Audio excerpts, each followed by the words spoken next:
अस्सलामु अलैकुम वरहमतुल्लाहि वबरकातुहु। अल्हम्दुलिल्लाह वस्सलातु वस्सलामु अला रसूलिल्लाह व अला आलिहि व अस्हाबिहि इबादिल्लाह अम्मा बाद। फ़क़द क़ाल अल्लाहु तआला फ़ी कलामिहिल क़दीम अल-फ़ुरक़ानिल मजीद अऊज़ु बिल्लाहि मिनश शैतानिर रजीम बिस्मिल्लाहिर रहमानिर रहीम। यौम नत्विस समाअ कतय्यिस सिजिल्लि लिल कुतुब कमा बदअना अव्वल ख़ल्क़िन नुईदुहु वअदन अलैना इन्ना कुन्ना फ़ाइलीन। सदक़ल्लाहुल अज़ीम। क़ाल अन्नबिय्यु सल्लल्लाहु अलैहि वसल्लम इन्नकुम महशूरून हुफ़ातन उरातन ग़रलन औ कमा क़ाल अलैहि सलातु वस्सलाम। சதக்கன் நபியு ஸல்லல்லாஹு அலைஹி வஸல்லம். அளவற்ற அருளாளன், நிகரற்ற நிறைந்த அன்பாளன், எல்லாம் வல்ல அல்லாஹுவின் திருப்பெயரை போற்றி அகில உலகத்திற்கு அற்புடையாக அருளப்பட்ட அண்ணல் நபிகள் நாயகம் ஸல்லல்லாஹு அலைஹி வஸல்லம் அவர்களை போற்றி எனதுரையை ஆரம்பம் செய்கின்றேன். அன்பிற்கினிய அல்லாஹுவின் நல்லடியார்களே, எல்லாம் வல்ல அல்லாஹ் அல் குர்ஆனிலே சூரத்துல் முஃமின் என்ற அந்த சூறாவிலே மனிதர்களுடைய வாழ்க்கை, மனிதர்களுடைய மரணங்கள், இது குறித்து இறைவன் பேசுகின்ற பொழுது இறைவன் இப்படி பேசுவான்: ஒவ்வொரு மனிதனுக்கும் 2 மரணங்கள் இருக்கின்றன, ஒவ்வொரு மனிதனுக்கும் 2 வாழ்க்கை இருக்கின்றன.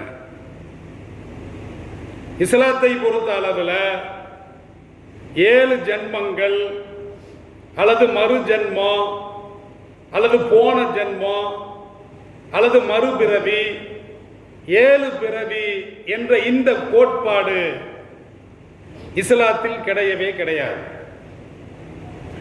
இது யாருடைய கோட்பாடு என்று சொன்னால், ஹிந்து கோட்பாடு, பௌத்த கோட்பாடு, சமண கோட்பாடு, சீக்கிய கோட்பாடு. இந்த 7 ஜென்மங்கள் அல்லது போன ஜென்மம், மறு ஜென்மம், மறுபிறவி, 7 பிறவி, இதற்கும் இஸ்லாத்திற்கும் சம்பந்தம் கிடையாது. இது வழிகட்ட ஒரு கொள்கை.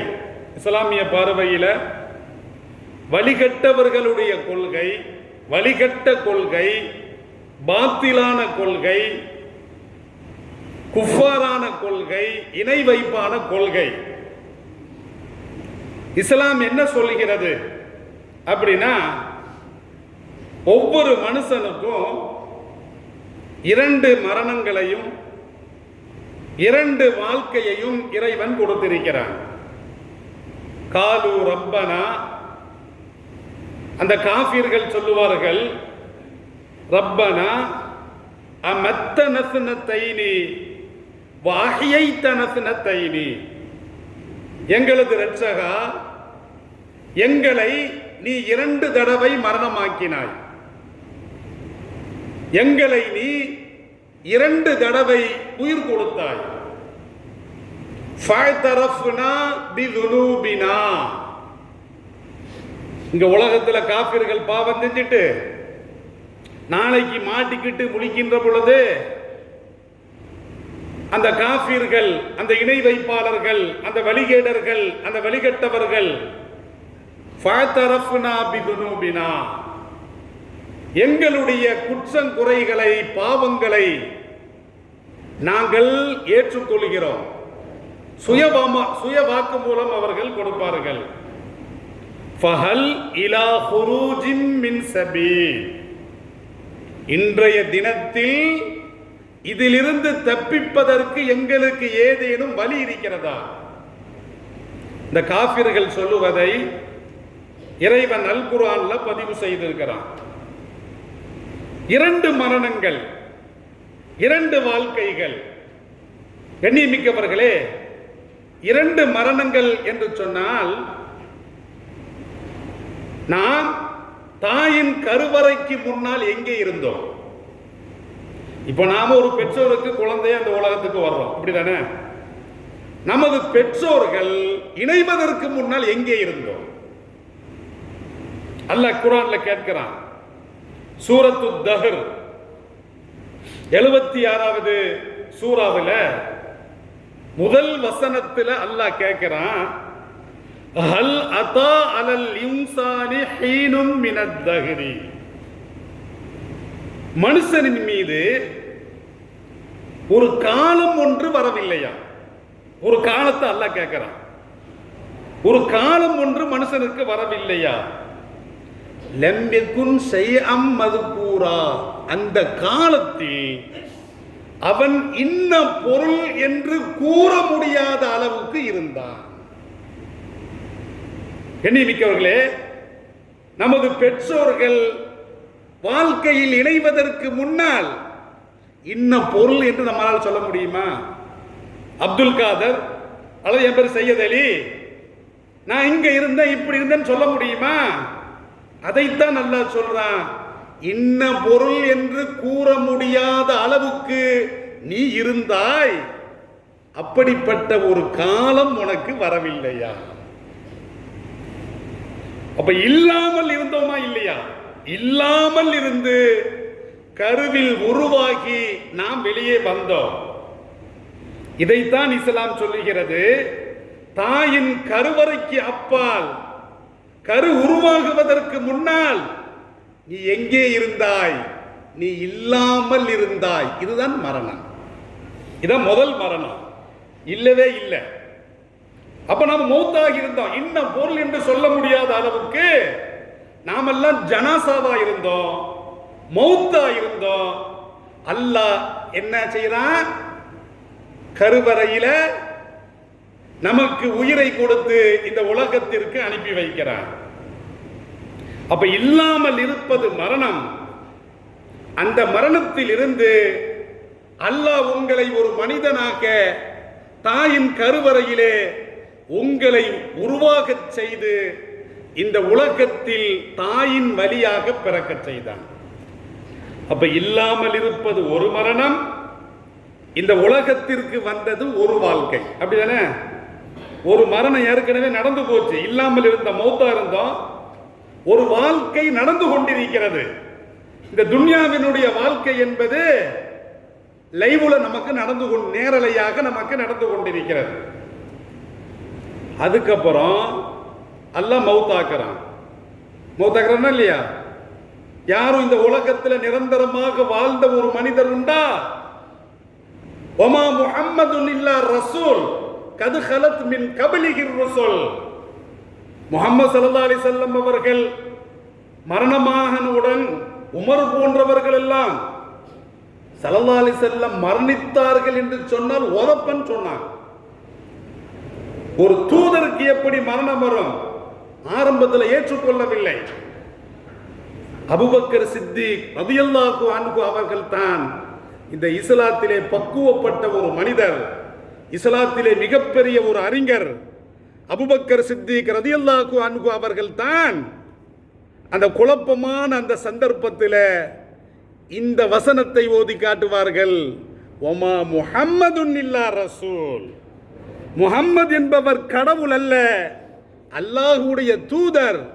கது ஹலத் மின் கபலிஹிர் ரசூல், அவருக்கு முன்னால் இறைவனால் அனுப்பப்பட்ட எல்லா தூதர்களும் இந்த உலகத்தை விட்டு மறைந்து சென்றிருக்கிறார்கள். அதே போன்று முஹம்மத் ஸல்லல்லாஹு அலைஹி வஸல்லம் அவர்களும் மரணத்தை தழுவியிருக்கிறார். அதே ஸல்லல்லாஹு அலைஹி வஸல்லம் அவர்களை பார்த்துதான் எல்லாம் அல்ல அல்லாஹ் சொல்லுகின்ற பொழுது இன்னக்க மையித்துன் வ இன்னஹும் மையித்தூன், நபியே நாயகமே நீங்க மையித்து, அவர்களும் மையித்து. இப்ப நாம இருக்கிறோமா இல்லையா? இந்த சபையில நாம இருக்கிறோம். அல்லாஹ் என்ன சொல்றான்? வ இன்னஹும் மையித்தூன், நீங்களும் மையித்து அவர்களும் மையித்து. நாமெல்லாம் யாரு? மையித்து. ஏன் மையத்துன்னு சொல்றான்? உயிரோடு இருப்பவர்களை பார்த்து, உயிரோடு இருக்கின்ற பொழுது அல்லாஹ் முஹம்மது நபியை பார்த்து, மனிதர்களை பார்த்து இவர்கள்லாம் மையத்துன்னு சொல்றான்னா மரணத்தை எவனாலும் மறுக்க முடியாது. மரணத்தை கடவுளே இல்லை என்று சொல்லுவான். கடவுள் மறுப்பு கொள்கையை உடையவனிடத்தில் மரணம் இருக்கிறதா என்று கேட்டு பாருங்கள், மரணத்தை எவனும் மறுக்கவே மாட்டான். எனவே தான் உயிரோடு இருப்பவர்களை பார்த்து உறுதியாக அல்லாஹ் சொல்றான், நிச்சயமாக நீங்கள் மரணமாகுவீர்கள், மக்களும் மரணமாகுவார்கள், நீங்களும் மையத்து தான் அவர்களும் மையத்து தான். அப்போ ஒரு வாழ்க்கை நடந்து கொண்டிருக்கிறது. அவரவருக்கு கொடுக்கப்பட்ட தவணை. அந்த தவணை காலங்களில் இந்த உலகத்தில் வாழுகிறோம். 50, 60, 70, 100, மிஞ்சி போனா 120. அப்ப இதற்கு பிறகு மவுத்து. ஒவ்வொரு மனுஷனுக்கும் மரணம் இருக்கிறது. அப்ப எத்தனாவது மரணம்? 2வது மரணம். அப்ப கண்ணியமிக்கவர்களே, இந்த 2வது மரணம் ஒவ்வொருவருக்கும் தனித்தனியாக மரணம் நடந்தாலும் கூட ஒட்டுமொத்தமாக உலகம் அழிக்கப்பட்டு எல்லோரும் திரும்ப எழுப்பப்படுவார்கள், உயிர் கொடுத்து எழுப்பப்படுவார்கள். அது எத்தனாவது வாழ்க்கை? 2வது வாழ்க்கை. இதுதான் இஸ்லாத்திலே இருக்கிறது. இல்லாமல் இருந்தோம், மையத்தாக இருந்தோம், இந்த உலகத்தில் வாழ்ந்து கொண்டிருக்கிறோம். அப்போ ஒரு இறப்பை நாம் கண்டுவிட்டு ஒரு வாழ்வை நாம் எதிர்நோக்கி இருக்கிறோம். அப்ப கண்ணியமிக்கவர்களே, இறந்து போனவர்கள் 2 இறப்பையும் சந்தித்து விட்டார்கள். அவர்களுக்கு 2வது வாழ்வு, ஒட்டுமொத்த மக்களுக்கு 2வது வாழ்வு மறுமையில் அல்லாஹ் எழுப்புவான். இதைத்தான் இஸ்லாம் பதிவு செய்கிறது. இதைத்தான் இஸ்லாம் சொல்லி காட்டுகிறது. அப்ப கண்ணியமிக்கவர்களே, அப்ப இஸ்லாத்துல இதுதான் கொள்கையை தவிர 7 பிறவிகள் எடுப்பது, போன ஜென்மத்தில் இந்து மத கோட்பாட்டில் பார்க்கும் பொழுது ஒரு மனிதன் இறைவனை அடைய வேண்டும் என்று சொன்னால் 7 ஜென்மங்களை 7 பிறவிகளை அவன் கடந்திருக்க வேண்டும். அப்போ மனுஷனா ஒரு மனிதன் இறைவனை அடைய முடியாது. அவன் இறைவனை அடைய வேண்டும் என்று சொன்னால் அவன் ஊர்வனையாக இருக்கக்கூடிய பாம்பு, பல்லி, தேளு இதுவா இருக்கணும், அல்லது பறவை இனங்களை சார்ந்தவனாக அந்த பிறவையை அவன் கடக்கணும், அல்லது நீந்து போவன, அப்ப கடலில் நீந்தக்கூடிய அந்த இனத்தை அவன் கடந்து சென்றிருக்க வேண்டும். தாவரங்கள் அவன் மரமாக இருக்கணும் அல்லது கல்லாக இருக்கணும், இப்படி அல்லது வனவிலங்குகளாக இருக்கணும். அதுக்கப்புறம் தேவஸ்தானத்தை அடைந்த பிறகுதான் அவனுக்கு மரணம் வந்தால் தான் இறைவனை அடைய முடியும். இதுதான் 7 ஜென்மங்கள். இது டுபாகுர். இஸ்லாத்தை பொறுத்த அளவுல இந்த 7 ஜென்மங்கள் என்பது டுபாகுர் இஸ்லாத்துல கிடையவே கிடையாது. இந்த 7 ஜென்மங்கள் சொல்லக்கூடியவங்க அது எப்படி எல்லாம் நடக்கிறது அப்படின்னா, ஒரு மனிதனுடைய உயிர் அவன் செத்து போன பிறகு அந்த உடல் அழிந்து போய் விடுகிறது. அப்ப அந்த உடலில் இருக்கக்கூடிய அந்த உயிர் இருக்கு பார்த்தீங்களா, அந்த உயிர் கடந்து சென்று விடுகிறது. எங்க போகுது? அப்படின்னா அந்த உயிர் என்பது பிற மனிதனிடத்திலே கடந்து சென்று விடுகிறது, அல்லது பிற வன விலங்குகளிடத்திலே கடந்து சென்று விடுகிறது, அல்லது மரங்களிலே கடந்து சென்று விடுகிறது. அப்போ ஒரு உயிர் ஒரு உடலில் இருந்து அந்த உடல் செத்து போன பிறகு அந்த உயிர் எங்கே செல்கிறது என்று சொன்னால் இப்படி 7 ஜென்மங்களை எடுக்கிறது. இஸ்லாத்தில் இது கிடையவே கிடையாது. கண்ணியமிக்கவர்களை சிந்தித்து பாருங்கள். எல்லாம் அல்ல அல்லாஹ் குர்ஆனிலே சொல்லி காட்டுகிறான்.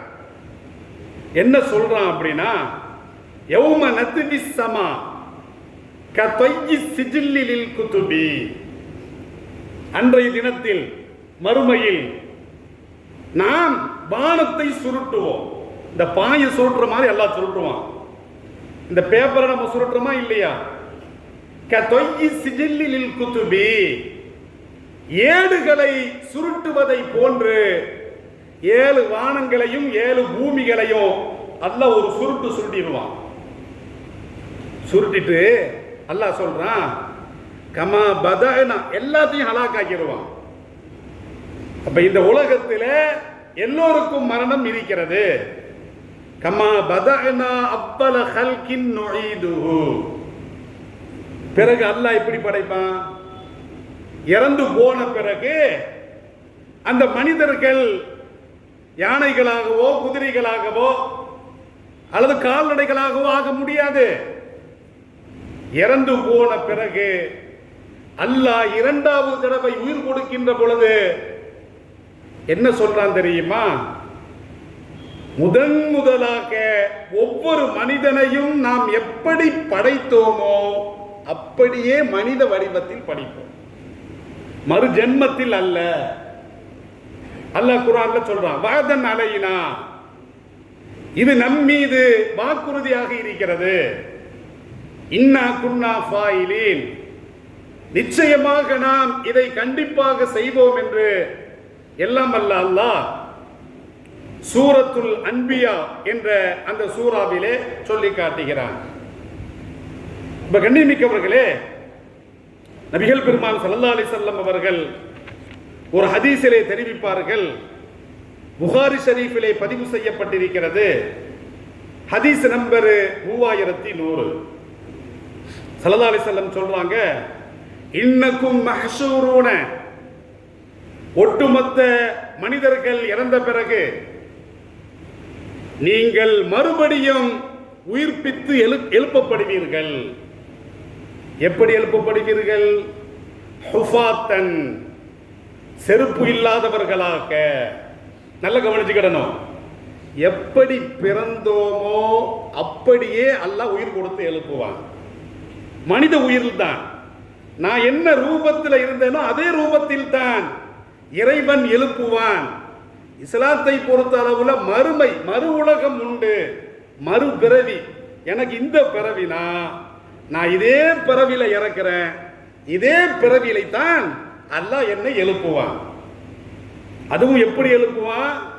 ஸல்லல்லாஹு அலைஹி வஸல்லம் அவர்கள் சொல்றாங்க, ஹுஃபாத்தன், செருப்பில்லாதவர்களாக, உராத்தன், ஆடை இல்லாதவர்களாக, கர்லன், கத்னா செய்யப்படாதவர்களாக. அப்ப இந்த உலகத்தில் ஒரு குழந்தை எப்படி பிறக்குது? குழந்தை பிறக்கும் பொழுதே செருப்பு அணிஞ்சு பிறக்குதா? அல்லது குழந்தை பிறக்கின்ற பொழுதே ஆடை அணிந்து பிறக்கிறதா? அல்லது குழந்தை பிறக்கின்ற பொழுதே கத்னா செய்யப்பட்டு பிறக்கிறதா? எதுவுமே கிடையாது.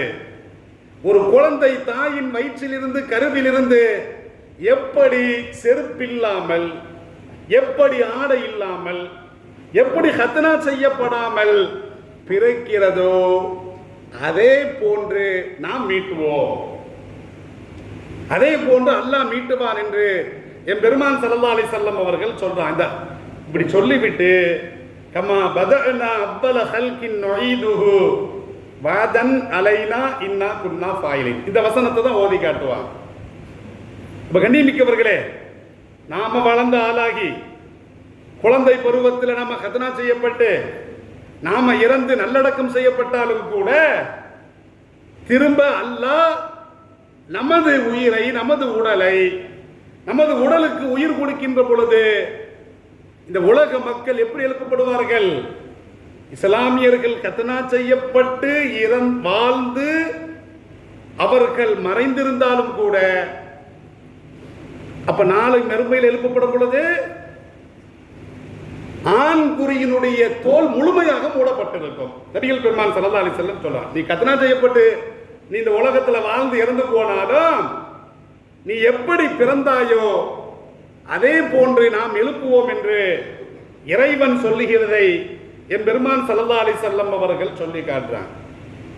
அப்ப இதைத்தான் இஸ்லாம் சொல்லி காட்டுகிறார். மனுஷனாக பிறந்தான் அப்படின்னா இந்த மனிதன் முன் ஜென்மத்தில் பாவம் செஞ்சுட்டு கடைசியில் அந்த பாவத்திற்கு பரிகாரமாக இந்த உலகம் அல்ல, முன் ஜென்மத்தில் ஏதோ பாவம் செஞ்சு இந்த உலகத்தில் நாயா பிறக்கிறது, நாயா பிறந்து கல்லடி வாங்கிறது, அல்லது இந்த உலகத்தில் குறையுள்ள மனிதனாக பிறப்பது இது இவனுக்கு தண்டனை என்று சில மத கோட்பாடுகள் கூறுவதை இஸ்லாம் முற்றிலும் மறுக்கிறது. இந்த உலகம் என்பது என்னது? தண்டனை வழங்குவதற்குள்ள உலகம் அல்ல. இந்த உலகம் என்பது மனிதனை தண்டிப்பதற்கான உலகம் அல்ல. மறுமை என்பதுதான் மனிதனை தண்டிப்பதற்கான ஒரு உலகம் என்று இஸ்லாம் இந்த கருத்தை சொல்லி காட்டுகிறது. கண்ணியமிக்கவர்களே, போன ஜென்மத்தில் நான் செஞ்ச பாவம் எனக்கு என்ன தெரியுமா? போன ஜென்ம ஒரு மனுஷன் தப்பு செய்யறான்னா தப்பு செஞ்சவனுக்கு தண்டனை வழங்கப்படும். என்ன தப்புன்னா உணர்ந்திருக்கணும். போன ஜென்மத்தில் நான் எப்படி இருந்தேன், நான் என்ன தப்பு செஞ்சேன் என்பது எனக்கு தெரியாமல் அப்ப இந்த உலகத்தில் நான் ஊனமுற்றவனாக பிறப்பது இறைவன் கொடுக்கக்கூடிய தண்டனை என்று சொன்னால் இஸ்லாத்தில் இது கிடையவே கிடையாது. கண்ணியமிக்கவர்களே, மனுஷனுக்கு நினைவிலே இல்லை. ஒன்று நினைவிலே இல்லாத பொழுது அந்த மனுஷனுக்கு எந்த கடமையும் வராது.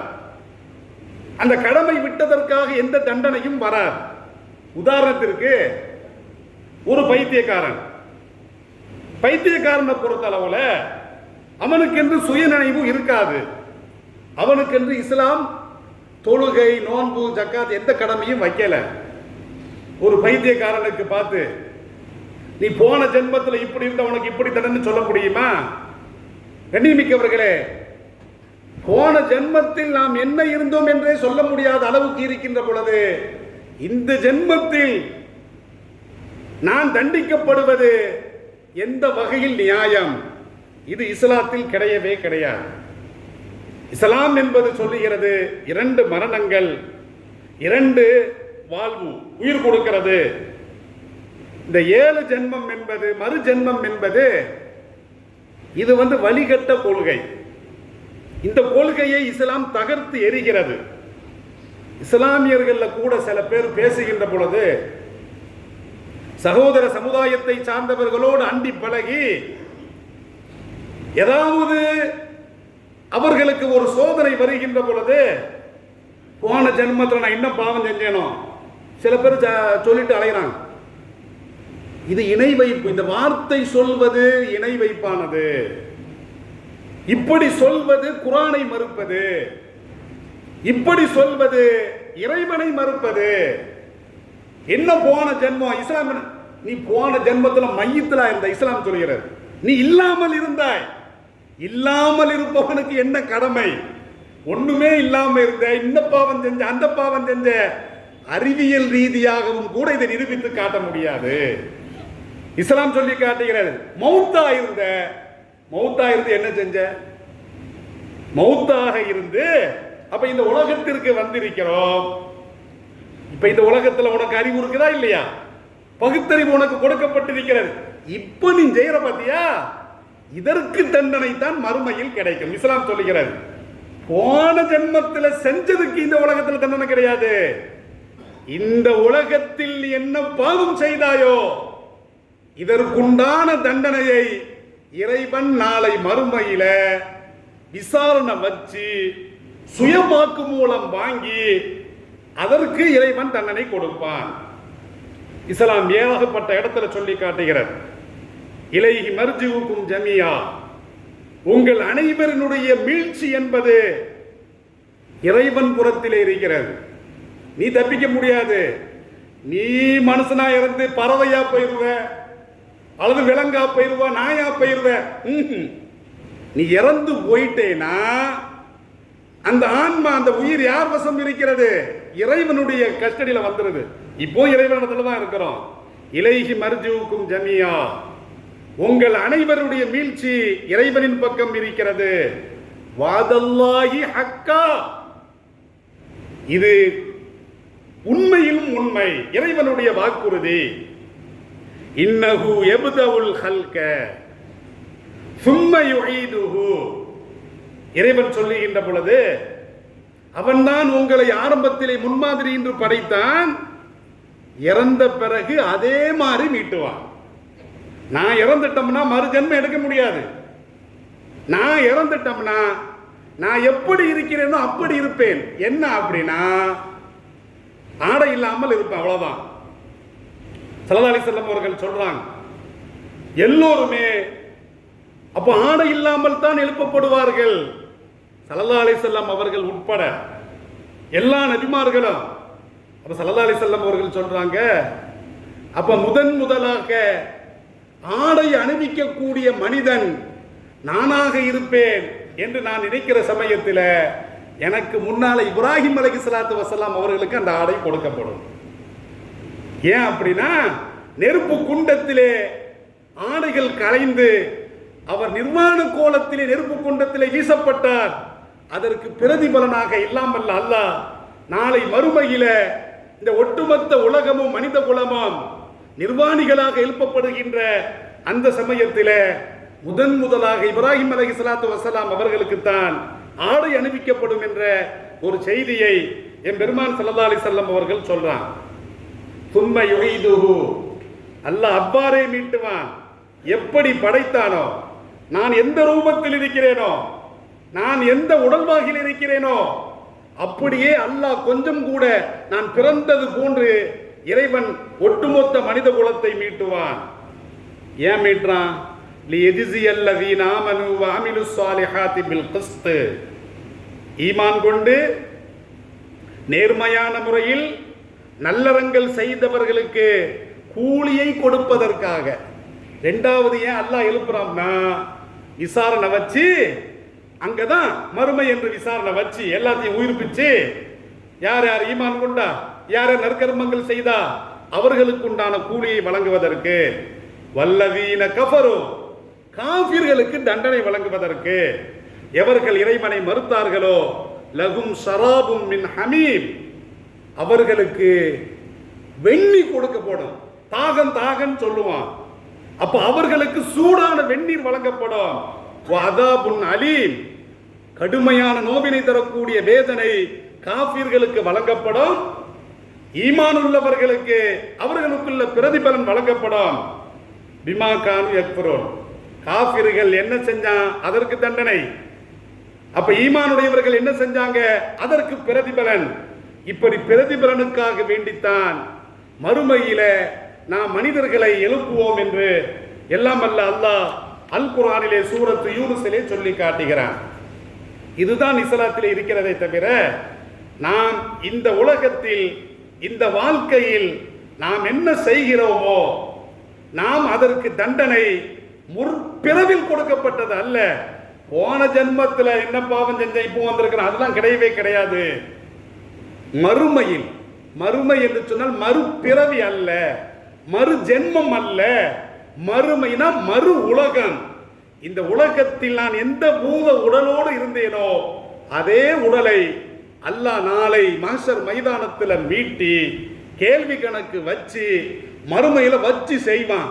நன்மை செய்தால் அதற்கு பிரதிபலன், பாவம் செய்தால் அதற்கும் தண்டனை.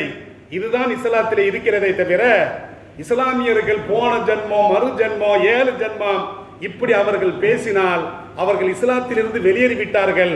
இப்படி பேசுவது மறுமையை மறுப்பதற்கு சமம், கேள்வி கணக்கை மறுப்பதற்கு சமம், சொர்க்கத்தை மறுப்பதற்கு சமம்.